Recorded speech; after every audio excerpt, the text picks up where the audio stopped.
Outside a bank, the suspect now in custody. Orlando police say Sylvester Ofori shot and killed his wife, Barbara Tommey, outside a Navy Federal Credit Union this morning.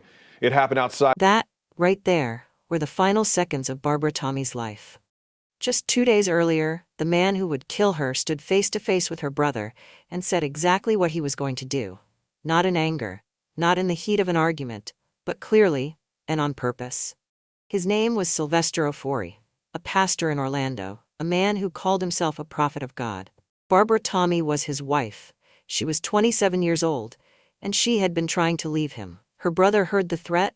He was ready to act, ready to call the police, ready to do something before it was too late. But Barbara stopped him. She told him not to make that call. And now, looking back at what happened just days later, if the warning was already there, you have to ask, why would she stop the one thing that might have saved her life? But before we go any further, if you're new here, make sure you subscribe to True Crime Stories Chronicles for more real cases like this. And I'm curious, where are you watching from right now? Let me know in the comments. Barbara Tommey was 27 years old. At that stage in life where things are beginning to take shape, where routines feel steady and the future, while still uncertain, starts to look a little more defined. She lived in Orlando, Florida, and worked at a Navy Federal Credit Union branch. To her coworkers, Barbara was reliable. She showed up on time, handled her responsibilities, and carried herself with a calm, professional presence. She wasn't loud or attention-seeking. Instead, she had a quiet strength about her, the kind that doesn't need to be announced to be felt. Her days followed a structure that many people would recognize.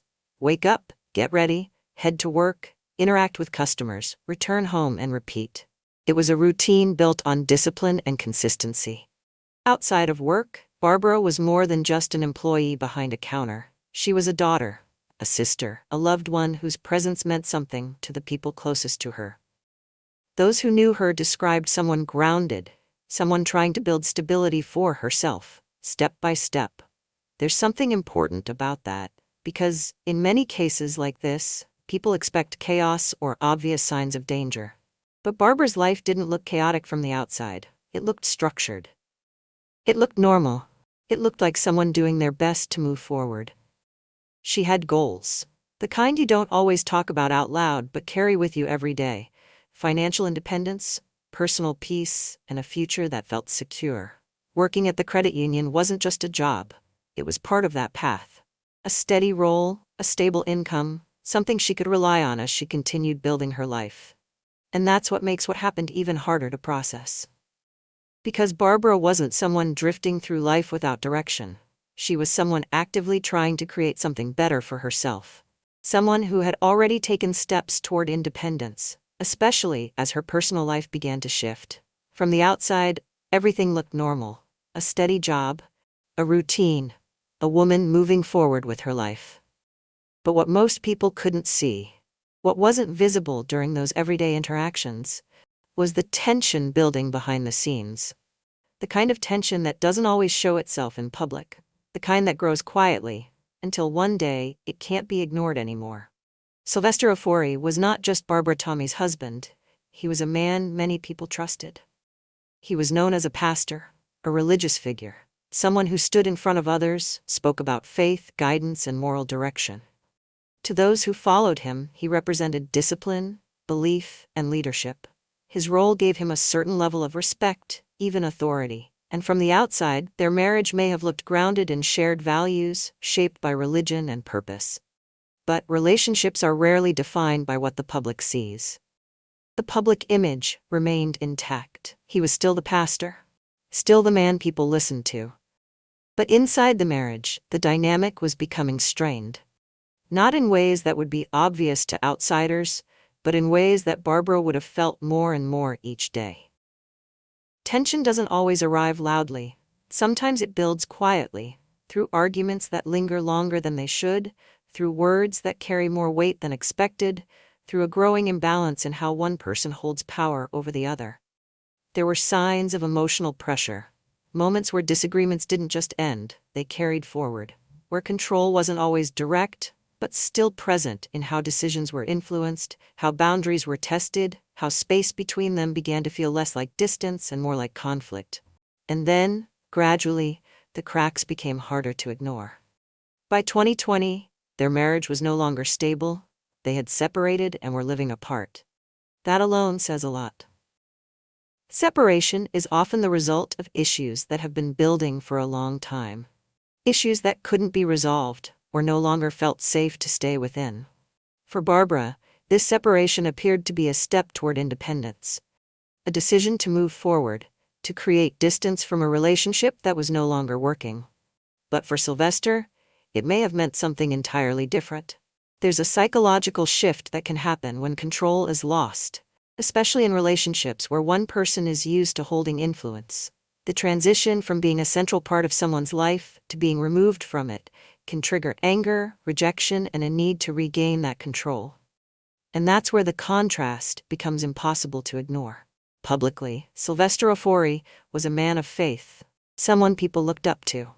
Privately, his marriage was breaking apart, and the tension surrounding that separation was growing stronger. Two versions of the same person, existing at the same time.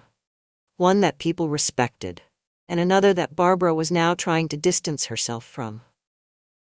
By the time Barbara Tommey and Sylvester Ofori were living apart, their relationship had already crossed a line that couldn't be undone. The separation wasn't sudden. It was the result of tension that had been building over time. What once may have been disagreements had grown into something heavier, something that no longer felt manageable within the same space. Barbara had made the decision to create distance. She moved forward with her life, focusing on her routine, her work, and her own stability. Living separately gave her a sense of control again. Space to think, to breathe, to exist without constant conflict. But separation doesn't always bring peace. For Sylvester, the distance didn't seem to settle anything. If anything, it intensified what was already there. The dynamic between them had shifted, and with that shift came a growing sense of tension that no longer stayed contained. There were reports that the situation had already escalated before they separated. Incidents of domestic violence had occurred, signaling that the relationship had moved into dangerous territory long before the final days. These weren't isolated moments, they were indicators of a pattern, one that suggested the situation was becoming increasingly volatile. And as the separation continued, that volatility didn't disappear. It grew. Verbal threats began to surface more clearly. Words that weren't just said in anger, but carried intent. Statements that crossed a line, moving from emotional conflict into something far more serious. For Barbara, this would have changed everything. Because when threats become specific, when they're repeated or directed with intensity, they stop being just words. They become warnings. And yet, like many situations involving domestic conflict, there are moments where it's difficult to determine just how real those threats are. Whether they'll fade, or whether they're leading somewhere much worse. In this case, they didn't fade. They escalated. Barbara was no longer just dealing with a broken marriage. She was dealing with a man who was becoming increasingly unpredictable, increasingly angry, and increasingly vocal about what he might do. And then, he said something that crossed every boundary. Not in private, not in passing, but clearly enough that others heard it. Something direct, something undeniable. Then came the warning that would later haunt everyone. At some point in those final days, Sylvester Ofori told Barbara's family, specifically her brother, that he was going to kill her. Not in a vague or emotional way. Not as something that could be brushed off as frustration or anger. It was clear. Direct. Specific enough that it immediately raised concern. And when a statement like that is made, especially coming from someone already connected to past violence and ongoing conflict, it changes everything. It removes any doubt about the seriousness of the situation. For Barbara's family, hearing those words would have been alarming. This wasn't just a troubled marriage anymore. This was a real threat against her life. You can imagine the tension in that moment, the confusion, the fear, trying to process whether this was something that would actually happen or something said in anger that would pass. Because that's often where the uncertainty lies. When someone makes a threat, especially in the context of a relationship, it forces people to make a difficult judgment call. Do you treat it as immediate danger, or do you hope it doesn't escalate? But in this case, the warning signs were already there. The separation, the past incidents, the growing intensity of their conflict. All of it pointed in one direction. So the question becomes unavoidable. Was this taken seriously enough? Was it reported? Was there any form of intervention? Was there anything that could have been done in that moment to create distance, to increase protection, to prevent what was coming? Because what makes this part of the story so difficult is not just the threat itself, but the time that followed it. What could have been done differently? At this point, what would you have done? Do you think this could have been prevented? Let me know in the comments. Because just days after that warning was spoken out loud, everything would come to a head. In the days that followed that threat, life didn't suddenly stop. Barbara kept moving. She went to work. She followed her routine. She showed up each day at the credit union, interacting with customers, carrying out her responsibilities, and maintaining the same steady presence people had come to expect from her. On the surface, nothing about her daily life appeared drastically different. But moments like that, when someone close to you has openly said they want to harm you, don't just disappear. Even if you try to move forward, it lingers. There's a shift that happens internally, a heightened awareness, a quiet tension that follows you into ordinary spaces. Walking to your car feels different. Entering your workplace feels different. Even simple routines start to carry a sense of uncertainty. Barbara may not have shown it outwardly, but it's hard to imagine that those words didn't stay with her. Still, she continued. That alone says a lot about her mindset. She didn't retreat from her responsibilities. She didn't disappear from her routine. She kept going, holding on to the structure she had built for herself, trying to maintain control over her life despite everything happening around her. But while Barbara was focused on moving forward, Sylvester Ofori was not doing the same. There's no indication that he was stepping back or letting the situation settle. Instead, his actions suggest something very different. The anger that had been building didn't fade with time, it stayed. And it grew. Nothing dramatic happened in those days that would have signaled to the outside world what was about to take place. No public confrontation, no visible warning in her day-to-day routine. Just a quiet continuation of normal life. The morning of September 8, 2020, began like any other workday in Orlando. Employees arrived. Customers came and went. The routine at the Navy Federal Credit Union branch moved forward, steady and predictable. Nothing about the environment suggested that, within moments, that routine would be shattered. But outside, something was already in motion. Sylvester Ofori had arrived ahead of time. He parked his vehicle and positioned himself near the entrance of the building. He wasn't passing through. He wasn't there by chance. He stayed, waiting. Time passed, and then Barbara arrived. She stepped out, approaching the building the same way she had done so many times before. It was familiar, just another day of work. But within seconds he moved toward her. The confrontation happened quickly. There wasn't time for a conversation to unfold, or for the situation to de-escalate. Whatever was said in that moment, whatever passed between them, it immediately shifted into something urgent. Barbara turned, and she ran. Her pace changed from walking to sprinting in an instant. She headed straight for the entrance, her focus fixed on getting inside. Her movements were sharp, urgent, driven by fear that had no time to hide. She reached the glass doors and began hitting them. Hard. Again, and again. Her body language was unmistakable. She needed help. She needed to get inside. Every second mattered. Inside the building, people began to notice. A few employees and customers near the entrance looked toward the doors, trying to understand what was happening. At first, it may not have been clear. A woman knocking, trying to get in, unusual but not immediately alarming. Then they saw him, closing the distance, fast. And suddenly everything changed. From inside, the scene became impossible to ignore. The urgency, the speed, the clear sense that something was very wrong. But before anyone could react, gunfire. The sound cut through everything. Sharp, immediate, out in the open. Barbara's body gave way as the shots were fired. She fell right there, just outside the doors she had been trying so desperately to get through, and it didn't stop at a single shot. He continued, right there in front of witnesses, in a place where people had come to work, to handle everyday business, to go about their morning without expecting anything like this. Inside, people froze. Some stepped back. Others stood still, trying to process what they were seeing. There was no time to intervene, no way to reach her before it was over. The entire sequence, from confrontation to the final moment, unfolded in seconds. Seconds that would stay with those who saw it for the rest of their lives. Barbara lay at the entrance of her workplace, the place she had shown up to that morning expecting another normal day. Inside, the silence that followed was heavy. Confusion, fear, and disbelief settled in all at once. People began reacting, some moving away from the doors, others trying to call for help, voices rising as the reality of what had just happened became clear. And then, he turned and left. Just as quickly as it began, he walked away from the scene, leaving behind a moment that could never be undone. For everyone who witnessed it, there was one question that wouldn't go away. How did it get to this point, where a warning had already been given, and yet nothing stopped him from carrying it out in broad daylight? Within minutes, law enforcement and emergency responders were on their way.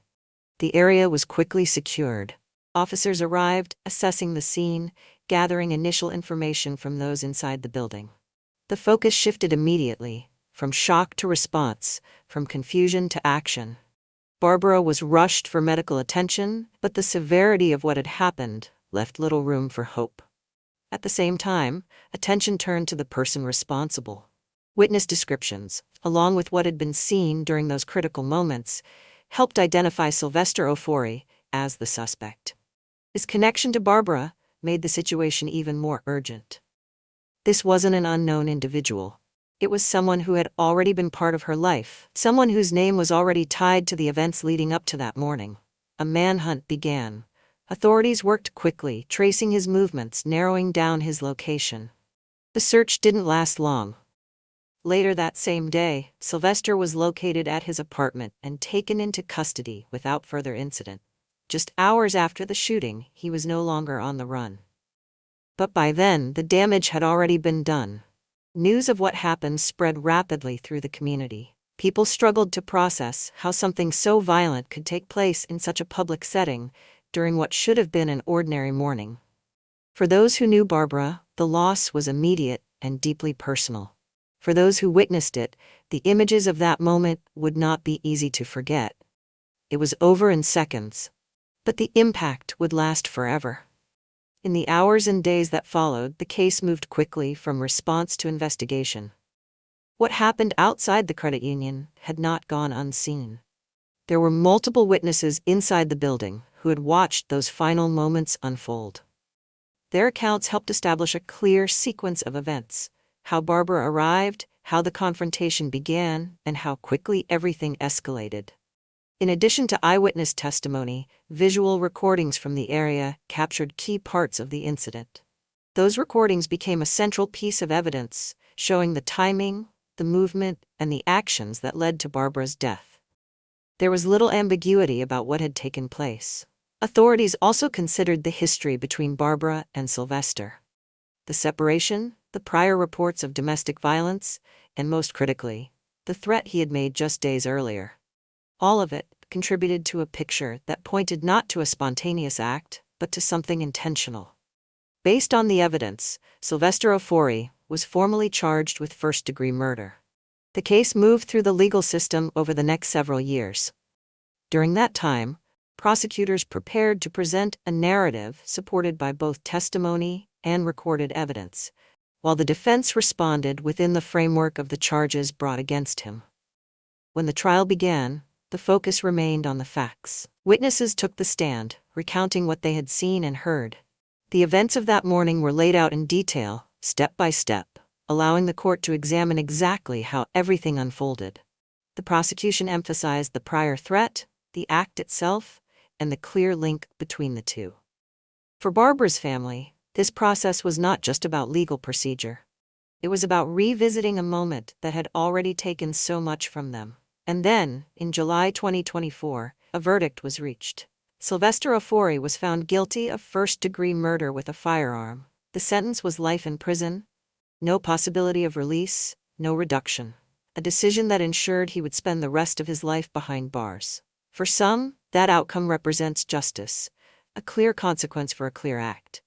But justice and closure are not the same. Because while the legal system delivered its verdict, nothing could return what was lost. Barbara's life, her routine, her future. All of it ended in a moment that cannot be undone. And for those who knew her, the absence remains. The courtroom may have closed the case, but for her family, the story doesn't end there. When you look at the events leading up to Barbara Tommey's death, a pattern begins to form, one that has been seen in many cases involving domestic violence. It often starts with control. Not always in obvious ways, but in how one partner begins to dominate the dynamic of the relationship, emotionally, mentally, or even physically. Over time, that control can become a defining part of how the relationship functions. And when that control is challenged or taken away, the reaction can be intense. In this case, the turning point appears to have been the separation. Barbara choosing to live apart marked a clear shift. It meant distance. It meant independence. And most importantly, it meant that the structure of the relationship, whatever control existed within it, was no longer the same. For some individuals, that loss of control doesn't settle into acceptance. It turns into anger. And that anger can be fueled by a sense of rejection. The idea that the other person is moving on, making decisions independently, no longer within reach or influence. That shift can be difficult to process, especially when identity, ego, or authority is tied closely to the relationship. In the days leading up to the incident, that escalation became visible through words. The threat he made, telling her family he would kill her, was not just an emotional reaction in the moment. It reflected a mindset that had moved beyond conflict. It showed intent, and it marked a point where the situation had already crossed into dangerous territory. From there, the progression was direct. Separation led to tension. Tension led to threats. And those threats were followed by action. What makes this pattern significant is how quickly it can move once it reaches that stage. The gap between warning signs and outcome can be very short, especially when access and opportunity are present. It's also important to note the contrast between public identity and private behavior. As a pastor, Sylvester Ofori held a position associated with guidance and moral authority, but the actions that followed revealed a completely different reality. One shaped by anger, control, and a refusal to accept the end of the relationship. This wasn't a situation that changed overnight, it built over time. And by the time the threat was spoken out loud, the situation had already reached a level where the risk was no longer theoretical. It was immediate.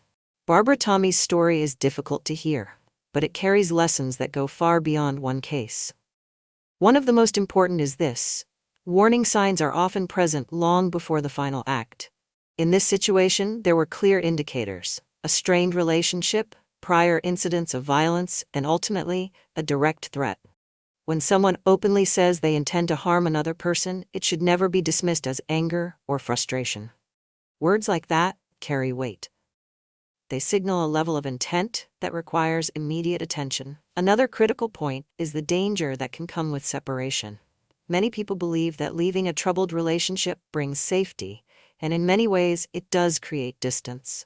But statistically, and in real-life cases like this, the period after separation can be one of the most dangerous. It represents a loss of control for the other person, and that loss can trigger escalation rather than resolution. That's why documentation and reporting matter. When threats are made, when incidents occur, having a record can help build a case for intervention. It creates a trail that shows a pattern, not just isolated moments. While not every situation results in immediate action, documented evidence can strengthen responses and increase the chances of protection. There is also a role for awareness within families and communities. When someone expresses fear or shares concerns about a partner, it's important to take it seriously. Conversations, support, and even small actions can make a difference. Sometimes, simply recognizing that a situation is escalating can lead to earlier intervention. Barbara's story is not just about what happened, it's about what led up to it, and understanding those patterns is one way to begin preventing similar outcomes. Because in many cases, the signs are there. The challenge is recognizing them early enough and responding before it's too late. When we look back at cases like this, it's easy to focus on the final moments. But Barbara was more than what happened that day. She was a person with plans, with responsibilities, with a future she was actively working toward. A daughter, a sister, someone who mattered deeply to the people around her. And now, her story ends at a point where it never should have. Which is why remembering who she was, not just what happened, is so important. If this story moved you, take a moment to share it. You never know who might need to hear it. And if you're new here, subscribe to True Crime Stories Chronicles for more real stories that matter. Also, let me know your thoughts in the comments. What stood out to you most about this case? Because sometimes awareness is the first step toward preventing the next tragedy.